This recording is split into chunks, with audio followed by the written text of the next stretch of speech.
या मॅरेथॉनचा आपण हिस्सा कधी होऊ हे कधी वाटलं नव्हतं.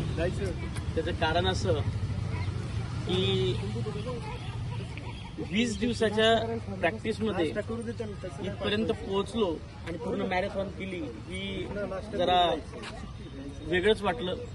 11 किलोमीटर धावून खाली आल्यानंतर असं वाटत होतं काहीच नाही झालंय.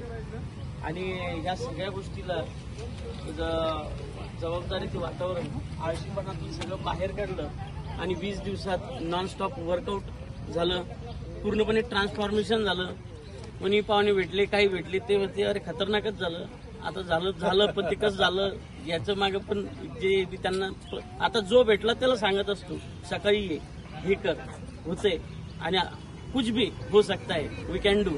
ह्या प्रत्येक जणाला तेच सांगत बसतो आणि आनंद वाटतो की बाबा सकाळी आल्यानंतर सकाळचं जे डोळ्यात साठवलं जातं आणि आपल्यात ट्रान्सफॉर्मेशन केलं जातं. खूप ट्रान्सफॉर्मेशन झालं. नाहीतर आळशी म्हणजे आळशी भयंकरच होतो. अगदी 8-9 वाजता उठायचं. सध्या काही जास्त हे काम नव्हतं, कामाचा लोड.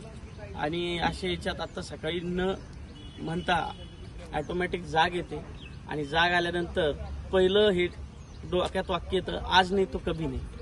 आणि ह्या वाक्याला घेऊनच इथपर्यंत येतो. आणि बाकी तर आनंद सरांचं पण धन्यवाद, कारण त्यांच्याकडे पाहूनच इथपर्यंत येतो. एकदम स्ट्रिक्ट आणि व्यवस्थित ते आपले करून घेतात. आणि आपली टीम जे आहे हा खरा तर ग्रुप असा जनरल नाहीये, हा स्पार्टन्स आहे. ते सगळे स्पार्टन्स हा एकदम चुस्त आहे. सगळेजण एकमेकांना सपोर्टिव्ह आहे, केअरिंग आहे आणि शेअरिंग आहे.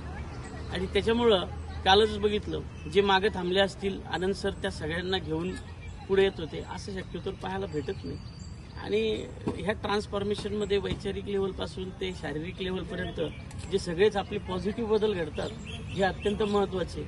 आणि ही लेवल आता इथून पुढे अप होत जावं आणि आम्ही त्या अँगलनी त्याकडे बघतोय. धन्यवाद.